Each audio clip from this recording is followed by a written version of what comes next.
que vai formar vocês como profissionais de informática. Para um profissional de qualquer profissão, de qualquer área, é importante conhecer a história da sua área. Como começou, como surgiu, qual o contexto atual, histórico. Por quê? Porque nós não estamos aqui formando micreiros, não estamos aqui formando hackers, não estamos aqui formando crackers, nós estamos aqui formando profissionais, técnicos, que sabem emitir opinião, que sabem construir opinião, ok? E principalmente conhecem o seu papel e o seu lugar dentro do mercado de trabalho. Então é para isto que é necessário que nós teçamos todos os comentários possíveis e imagináveis sobre história do computador, história da informática profissional. Então, antes que vocês perguntem, eu já estou respondendo o que provavelmente vocês já pensaram em perguntar. Por que história dos computadores? Não é isso? Muito bem. Tati, alguma pergunta? Não? Nenhuma. Tranquilo. Então, história dos computadores. Gente, primeiramente, o que é computação, né? Computação é a capacidade do ser humano em calcular quantidades nos mais variados modos. Perdão, eu li errado aqui. A capacidade do ser humano em calcular quantidades nos mais variados modos foi um dos fatores que possibilitaram o desenvolvimento da matemática e da lógica. Nos primórdios da matemática e da álgebra, utilizavam-se os dados das mãos para efetuar os cálculos. E está aí um bom exemplo do que era isso, de como isso era feito. A primeira ferramenta conhecida para a computação foi o ábaco, criado na Mesopotâmia, vejam quando? Há 2.400 anos antes de Cristo. Seu uso original era desenhar linhas nas areias com rochas. Versões mais modernas do ábaco ainda são usados como instrumento de cálculo e também como brinquedo de criança, né? Você já deve ter passado aí em algumas lojas de criança e deve ter visto alguma figurinha parecida com essas, né? Mas isso foi lá no começo, né, gente? A história da computação, veja que não é de hoje, né? O espírito do computador, né? A alma do computador, ela já vem desde antes de Cristo. Porque computação vem de contar, de contabilizar, de processar. É verdade? E a arte de processar não veio com os computadores modernos como nós os conhecemos hoje. Ok? Por exemplo, a calculadora, a primeira calculadora criada no mundo, né, era capaz de realizar as operações básicas de soma e subtração e foi inventada em 1642 pelo filósofo físico e matemático francês Blaise Pascal. Aqui a figura ilustre do Blaise Pascal, que criou essa geringonça aqui. Era uma calculadora mecânica. Né?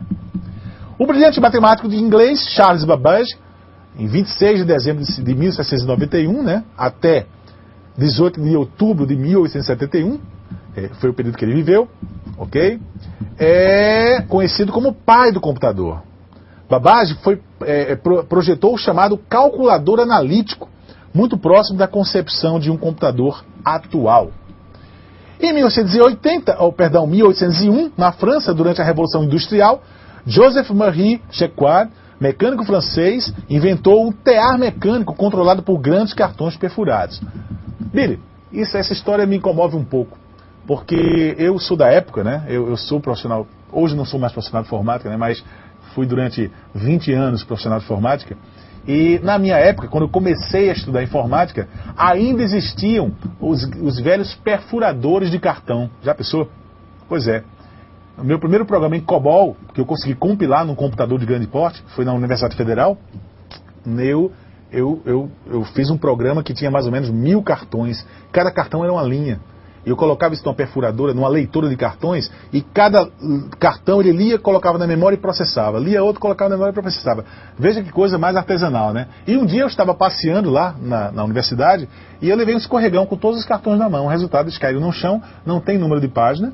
Então eu perdi o programa, porque quando você tira esses cartões de ordem, muda totalmente a lógica do programa. Imagina o que é isso, né, gente? É uma confusão danada. Então veja que desde 1801 que já existe essa tecnologia de usar cartão perfurado para rodar programas de computador. Já pensou? Então a coisa, veja que vem bem desde 1800 antigamente, né?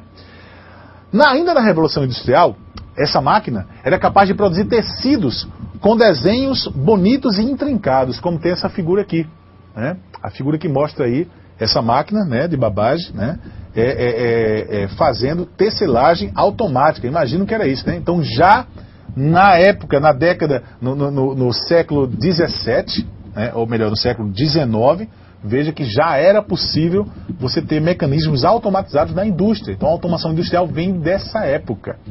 Muita gente pensa, a indústria antigamente era manual, vírgula. Era manual sim, em relação a de hoje, mas havia processamento de informação, havia cálculos, havia contabilização de dados, né? E está aí a prova, né? Com cartões perfurados, você conseguia programar o jeito como o vestido, o tecido ia sair do outro lado. Veja que maravilha, né? Então, informática não é coisa nova, não. Coisa antiga, tá bom, gente? Vamos lá. Deixa eu passar aqui adiante e vamos dar um pulo na história, né? Essa coisa está muito antiga. Vamos para 1910, tá? Ou melhor, 1936. Primeiro computador eletromecânico construído por Konrad Zuse, né? Então, em 1936, aqui atrás, Billy. Isso, mostra a imagem dele aqui atrás. Então, em 1936, esse engenheiro alemão, né, o Konrad Zuse, construiu, a partir de relés que executavam os cálculos e dados lidos em fitas perfuradas, né, o primeiro computador eletromecânico, né, que ele chamou de Finder, né, ou Finder em inglês, né, Finder em alemão. Nessa mesma época, né, nos Estados Unidos já era criado o Z1, né, há uma grande polêmica, inclusive, em torno do primeiro computador. O Z1 é considerado por muitos como o primeiro computador eletromecânico do mundo. Então existe essa dúvida aí entre o Finder, na Alemanha, e o Z1 nos Estados Unidos. A Guerra dos Computadores. Então foi na Segunda Guerra Mundial, como vocês sabem, 1943 até 1945, né, que realmente nasceram os computadores atuais, assim como nós conhecemos. A Marinha Americana, em conjunto com a Universidade de Harvard, desenvolveu o computador Harvard Mark I, projetado pelo professor Howard Aiken, com base no calculador analítico de Babbage. Então veja o tamanho do computador, né? Ocupava quase que uma sala inteira, não é verdade? Baseado naquela mesma estrutura eletromecânica do computador de Babbage. Isso já na Segunda Guerra Mundial. Veja o que as guerras nos fazem, né? As guerras, se por um lado matam, se por um lado degradam as pessoas, destrói cidades, por outro lado tem que ter alguma coisa boa, né? Que é a evolução tecnológica que acontece em cima dessas trágicas experiências do ser humano. Simultaneamente, na Segunda Guerra Mundial, e em segredo, né, o exército americano, tá, chefiado pelos engenheiros J. Prester e John Marshall, cujo resultado foi o primeiro computador a válvulas, né? O Electronic Numeric Integrator and Calculator, né? Não tem nada a ver com a instituição Tabajara, viu, Billy? Nada a ver, né? É o ENIAC, né? Capaz de fazer 500 multiplicações por segundo. Veja que ridículo, né? 500 multiplicações por segundo. Hoje os computadores, meu Deus do céu, fazem 1 milhão de não só de multiplicações, mas de toda e qualquer soma e multiplicação e derivada, integral, em apenas 1 segundo. Mas na época era o que se tinha. Só que o ENIAC, inclusive muita gente conhece hoje como o primeiro computador do mundo, o ENIAC, então vocês vão ouvir muita gente falar, não foi o Mark I não, foi o ENIAC. Pois é, mas por que o ENIAC é considerado por muitos como o primeiro computador de fato? Porque ele já era um computador eletrônico.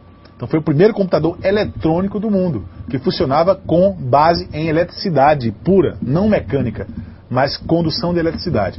E as válvulas faziam o papel dos condutores, né?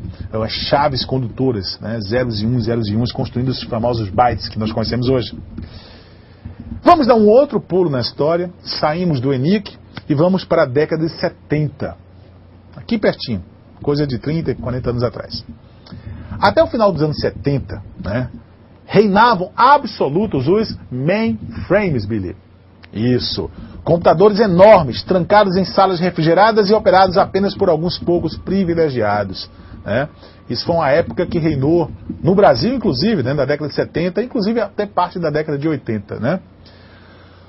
Segundo o Computer History Museum, né, o computador da história o Museu da História do Computador, o primeiro computador pessoal foi o Kenbake One, lançado em 1971.